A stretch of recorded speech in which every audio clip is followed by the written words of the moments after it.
Mga master, ito po ang 2025 salary schedule. Isa po itong annex or annex A doon po sa NBC 597 ng DBM. So, kung ano po yung salary grade ninyo at anong step, nandito po makikita kung magkano ang basic salary. So, basic salary po, yung usapin dito, idadagdag na lamang po, no, yun inyo pong pera na nasa 2,000 pesos.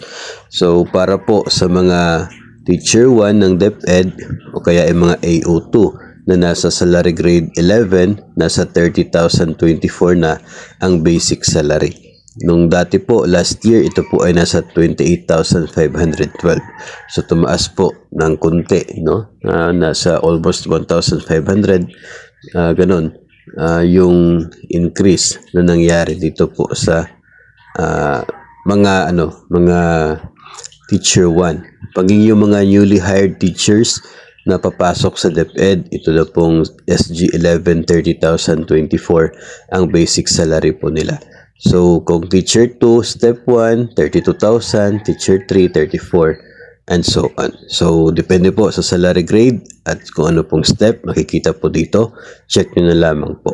So, ito po ang masusunod, no, nasa EO61 naman po ito. Alam na po natin ito noong paglabas po ng Executive Order number 61 na nilagdaan ni Pangulong Bongbong Marcos. So, ito po ay basic salary pa lamang at hindi pa po i-deduct pa po dyan yung mga mandatory deductions katulad po ng GSIS na nasa 9% ng mga basic pay na nakikita po ninyo. PhilHealth na kasalukuyang nasa 2.5% ng basic pay din, at maging ang para po sa Pag-ibig Fund at maging para naman po sa taxes at kung ano man pong mga dues para po sa iba't ibang union o kaya organization na accredited ng DepEd na magdeduct sa sahod. So, i-deduct pa po dyan, pambayad sa mga loans, sa mga private lending institutions, at maging sa GSIS, no, na mga accredited na magdeduct sa sahod ng mga DepEd personnel o kaya ay ng inyo pong agency. So, ang usapin dito, yung nakikita po, medyo malaki kung tingnan, pero in reality, those are figures na basic pay lang. No?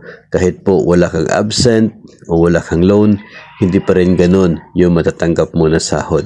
Kasi may mga mandatory deductions po tayo tulad po ng GSIS, PhilHealth, Pag-ibig at maging sa BIR. So, yun po, hindi lamang po ito para sa mga DepEd personnel o kaya ay sa mga teachers.